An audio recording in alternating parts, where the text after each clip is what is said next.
যারা আসলে একটা ফ্যামিলি বাইক খুঁজছেন বা যারা আসলে একটু লো প্রাইসের মধ্যে একটা ভালো বাইক খুঁজছেন তাদের জন্য আজকের এই ভিডিও। কেননা আজকের এই ভিডিওতে আমরা হন্ডা এসপি 160 এই বাইকটার রিভিউ করব। অর্থাৎ আজকের এই ভিডিওতে আপনারা এই বাইকটার স্পেসিফিকেশন এবং প্রাইস সম্পর্কে জানতে পারবেন। এছাড়া বাইকটা আপনার কিনা ভালো হবে কি হবে না সেটাও জানতে পারবেন। তো চলেন আর বেশি কথা না বাড়িয়ে ভিডিওর মেইন টপিক নিয়ে কথা বলি। বাট ভিডিওর মেইন টপিকে যাওয়ার আগে আপনারা যারা এখনো আমার চ্যানেলটিকে সাবস্ক্রাইব করেননি সাবস্ক্রাইব করে দিন। ভাই দেখেন, সাবস্ক্রাইব কিন্তু ফ্রি করতে কোনো টাকা লাগে না। যেহেতু সাবস্ক্রাইব করাটা ফ্রি হয় তাহলে আর দেরি কিসে, এখনই।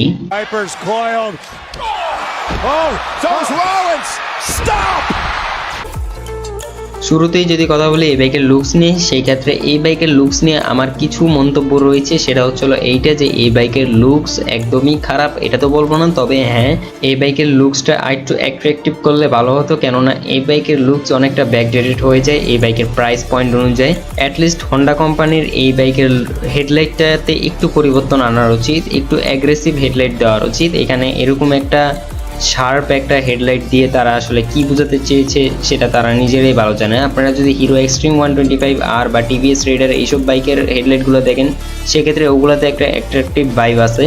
সো আমার মতে এটা আর কি তাদের পরিবর্তন করার উচিত। সো এক একজনের দিক দিয়ে আর কি এক একজনের এই বাইকের লুকস এক এক রকম মনে হতে পারে, আমি ব্যক্তিগত ওপিনিয়নটা দিলাম। এখন লুকসের বিষয়ে বেশি কথা বাড়াবো না, ডাইরেক্ট বাইকের মেইন পার্ট অর্থাৎ এই বাইকের ইঞ্জিন নিয়ে কথা বলবো। সো এই বাইকের ইঞ্জিন হিসেবে আপনারা পাবেন 162.71 সিসির 4 স্ট্রোক 12 সিঙ্গেল সিলিন্ডার এয়ার কুলেডের এফআই এসওএস এর একটা ইঞ্জিন।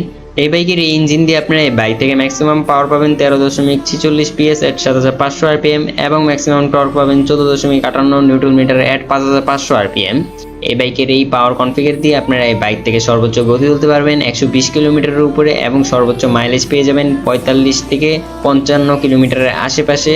তবে কোম্পানিরা ক্লেম করে যে 65 কিলোমিটার পর্যন্ত এই বাইকের মাইলেজ আপনারা পাবেন, তবে বাস্তবতা কি সেটা তো চালালেই বোঝা যাবে।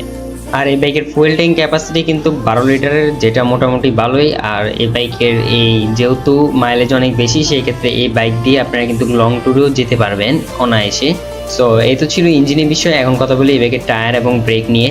সো এই বাইকের ফ্রন্ট হুইলে আপনারা 80/100 সেকশনের টায়ারের সঙ্গে 276 মিলিমিটারের ডিস্ক পাবেন উইথ এবিএস, এবং রেয়ার হুইলে আপনারা 130/70 সেকশনের টায়ারের সঙ্গে 220 মিলিমিটারের ডিস্ক পাবেন। এখানে কিন্তু এই বাইকের দুইটা ভেরিয়েন্ট আছে, যেটাতে হলো একটাতে আপনারা ডুয়েল ডিস্ক পাবেন সিঙ্গেল চ্যানেল এবিএস এর সঙ্গে, আর আরেকটাতে আপনারা সিঙ্গেল ডিস্ক পাবেন সিঙ্গেল চ্যানেল এবিএস এর সঙ্গে, আর পিছনের ড্রাম ব্রেক পাবেন। এছাড়া এই বাইকের রাইডারের কমফোর্টের জন্য ফ্রন্টে ইউজ করা হয়েছে টেলিস্কোপিক সাসপেনশন এবং রেয়ারে ইউজ করা হয়েছে মনোশক সাসপেনশন। এই বাইকের হেডলাইট এবং টেল লাইট আপনারা এলইডি এর পেলেও এই বাইকের ইন্ডিকেটরগুলো কিন্তু হ্যালোজেন লাইটের ব্যবহার করা হয়েছে। আর এই প্রাইস সেগমেন্টে আপনারা এলইডি লাইট আশা করতে পারেন না এই হন্ডা কোম্পানি থেকে।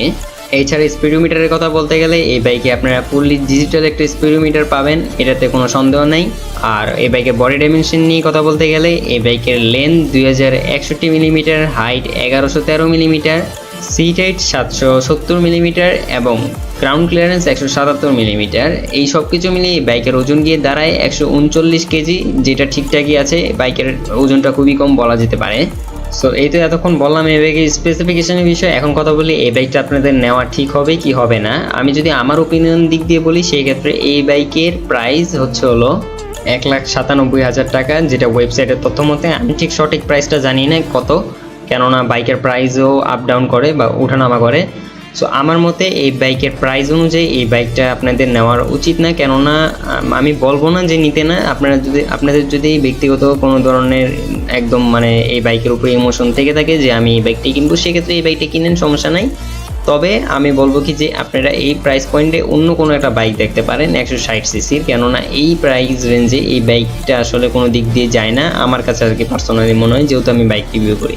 সো এটা তো আমি আমার ওপিনিয়ন দিলাম, এখন বাকিটা আপনাদের। আপনারা হয়তো গালিও দিতে পারেন কমেন্টে যারা এসপি লাভার, বাট যেটা আমার সঠিক মনে হয়েছে সেটাই আমি বলেছি। সো যাই হোক, এই তো ছিল আজকের এই ভিডিওটা যদি ভালো লাগে তাহলে কমেন্ট করতে ভুলবেন না, আর লাইক করতে ভুলবেন না। আর যদি একটু বেশি ভালো লাগে তাহলে যা করতে হবে সেটা আমি বলবো না, সেটা আপনারা আমার বিপ্লব ভাই বলবে। বিপ্লব ভাই বলেন। एक तो लाइक और शेयर ठोक दीजिए, महाकाल का दबाकर लाइक और शेयर ठोक दीजिए, 5000 लौटे दिख जाना चाहिए।